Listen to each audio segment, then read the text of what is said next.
So this Sunday, Miami Dolphins going up to Detroit, take on the Detroit Lions. Detroit Lions 1-5, probably going to be getting their star players back. Amon-Ra, he's questionable, had a concussion last week that took him out of the game. However, ends up not having a concussion. He's probably going to pass concussion protocol if he hasn't already. DeAndre Swift has missed, I think, the last 4 or 5 weeks. He's supposed to come back. It's a very good Lions offense. The Dolphins are only 3.5-point favorites.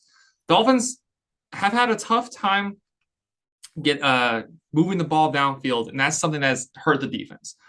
We saw it against the Vikings, where the first quarter and a half, or the first half and the next quarter, the defense was able to stop them. We were able to get the ball back. However, they just kept pinning us back within our 20 and kept getting the ball back.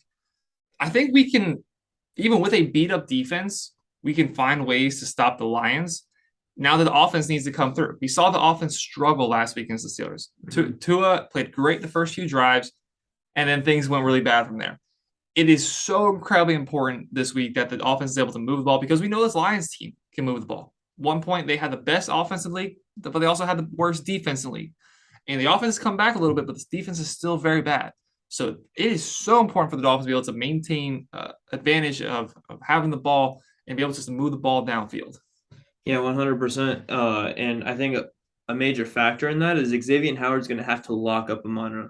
And we're going to have to, and I say this every week, get Channing Tindall more involved. Andrew Van Ginkel played fantastic last week, playing sideline to sideline, taking away Najee and the other running back over there, and Jaylen Warren for Pittsburgh. So if he can play like he did last week, then I think we'll be able to kind of take Swift away for the most part. I mean, he's still playing a little bit injured. They're playing it safe with him. Obviously, this isn't a season that they're going to go and win anything. Yeah. So they don't want to rush anyone back from injury. Well, I don't think that's necessarily true, because I think Dan Campbell's coaching for his life here. I think he has a very good chance of being fired at the end of the year. So it's kind of like, it doesn't work out, he's gone. So he doesn't really have the opportunity to play it safe. Because right now they have the first overall pick as things stand, and you don't want to be in the top 5 constantly year in, year out. So I think that you're going to get your all from the Lions for this point out. Yeah, so that's a very good point. I think it's just that he has a little bit too good of a relationship with their ownership there. And he kind of fits the Detroit model of what they want in a head coach. So I'm not sure if that's really going to happen. I know it doesn't really matter too much. What matters is winning. What matters is getting money. And they had great attendance at first. A lot of that was probably due to the fact that they were on Hard Knocks, and they have so many likable guys like Jamal Williams. Like, I want to be friends with him. Even Jared Goff showed a little bit of personality. I was like, really? You? Of all people? Really?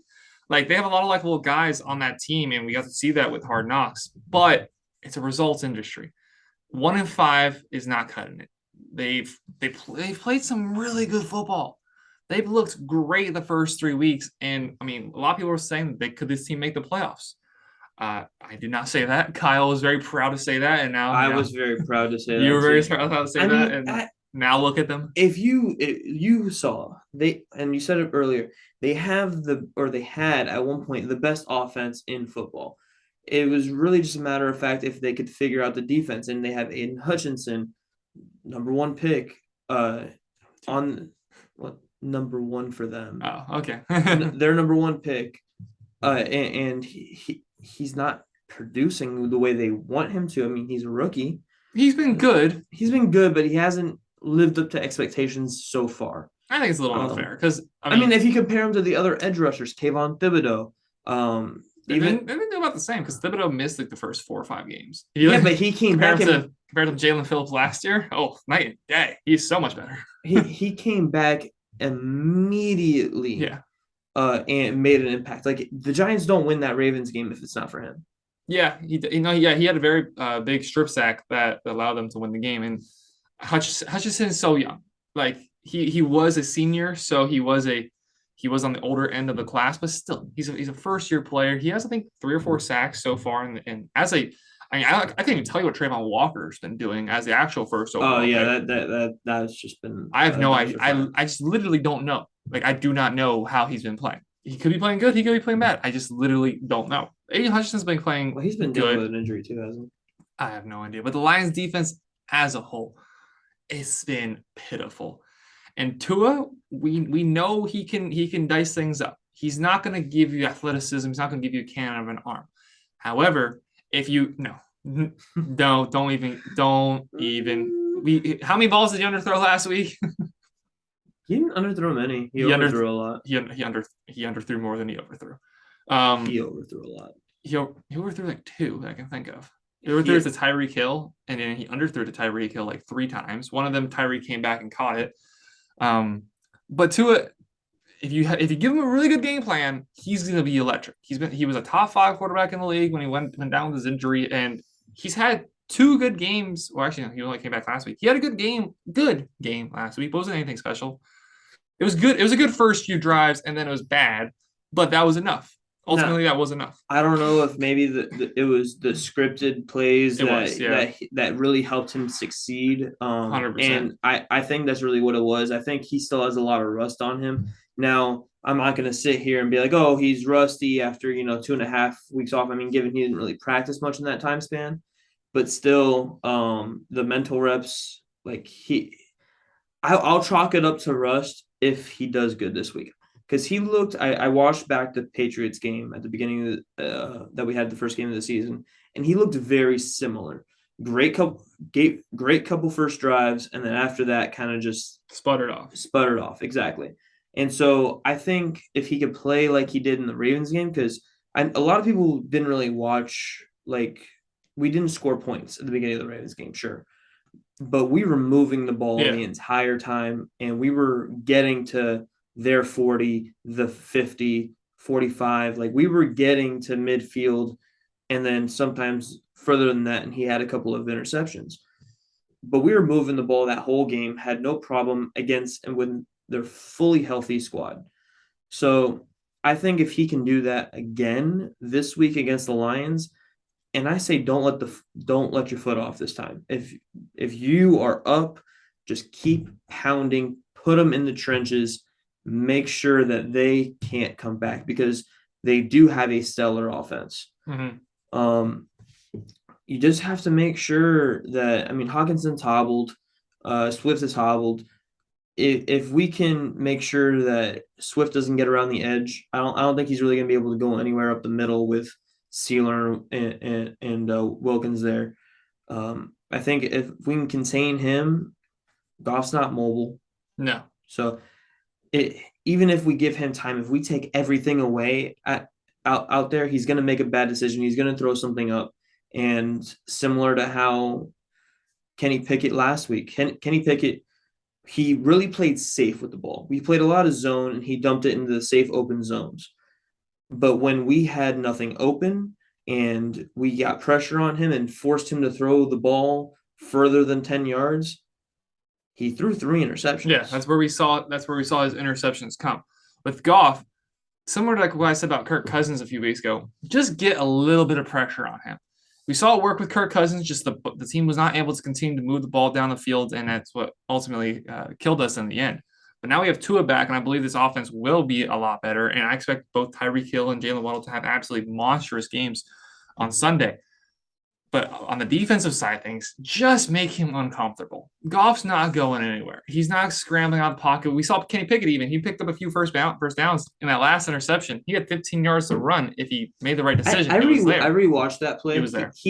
He could have gotten probably a first down, but I don't think he would have. No, he would have got 15.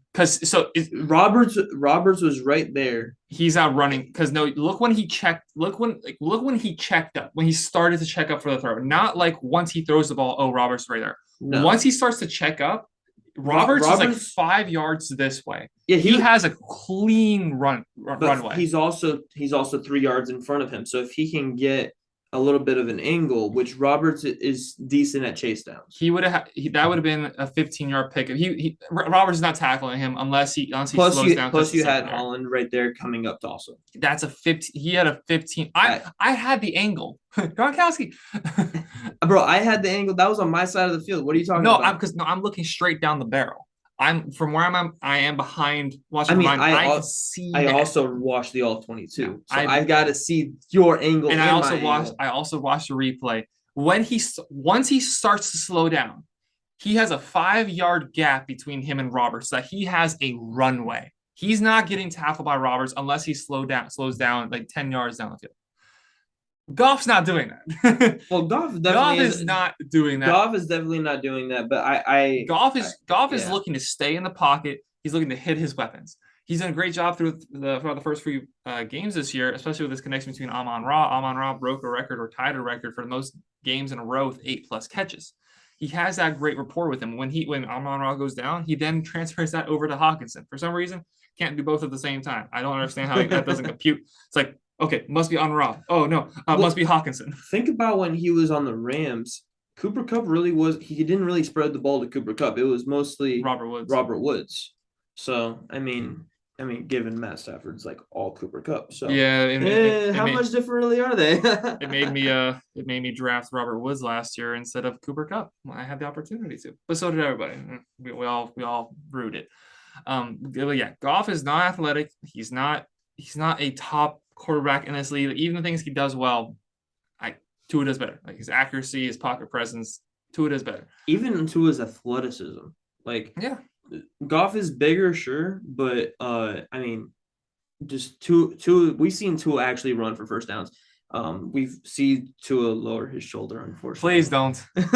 Please don't. I'm pretty sure the whole stadium was like holding their breath.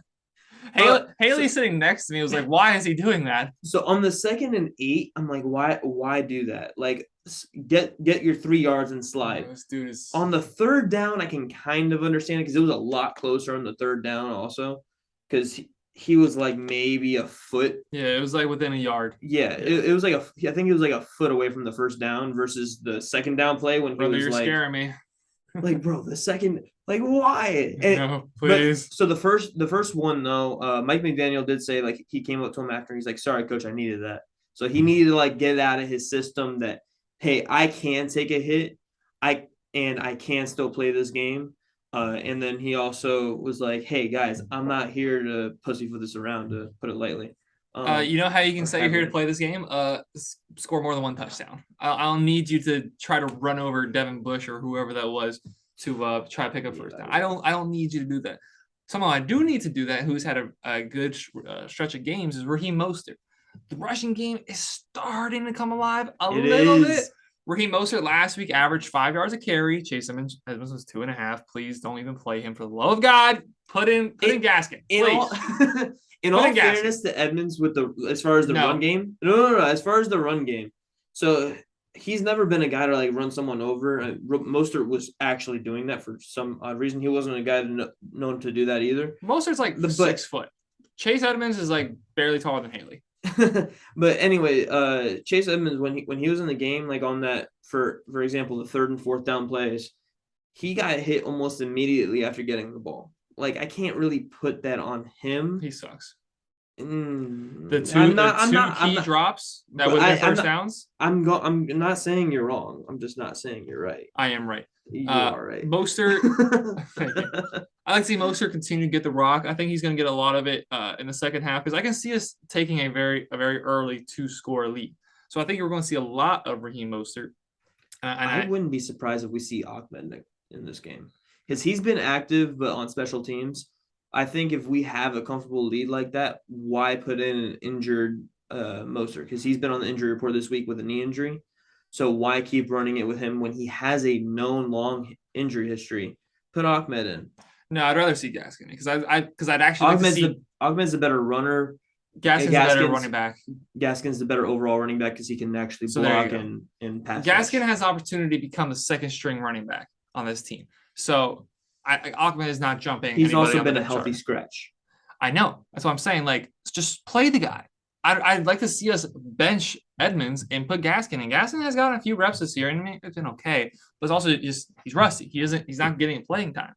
I like to see him go out there and get some reps. And I think against the Detroit Lions defense is a good opportunity to do so. To see what you have in him, because which we'll get to next. If nothing, maybe look to try to trade him or bring in another running back.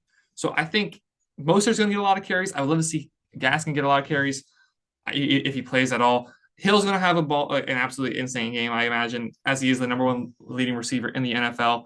Still on pace to break the receiving record mark. It's almost like Tua seems to like him more than Waddle recently. I mean, he gets more open, and then I mean, Waddle was open for that touchdown pass when he overthrew Hill that was underneath. But even then, Hill and Hunter Long were pretty much running the same route. Yeah. Hunter Long was open. Tyreek Hill was not. Throw it to the white guy. Come on, bro. Occasionally, you can do something good in terms of football. Occasionally, but yeah, I say in that scenario, throw it to Hunter Long. I think if that was Gesicki running that route, he throws it to Gesicki. But we know Hunter Long has that drop issue. So being trash at football issue. Give us a score prediction. Miami Dolphins, Detroit Lions. Lay it on us. I'm gonna give them more than 10 points this time. I'm gonna go ahead and give them 17. However, I'm giving the Dolphins 42. Jeez. I don't trust us to do that. I'm gonna go with a solid 30-14 scoreline. I think they get in the end zone twice, running the ball both times. So if you have DeAndre Swift, probably want to throw him back in your lineup. But it's not going to be Swift that scores a touchdown. Whatever it ends up being. I think the Dolphins end up handling the Detroit Lions, moving to 5-3, as the Lions would then fall to 1-6.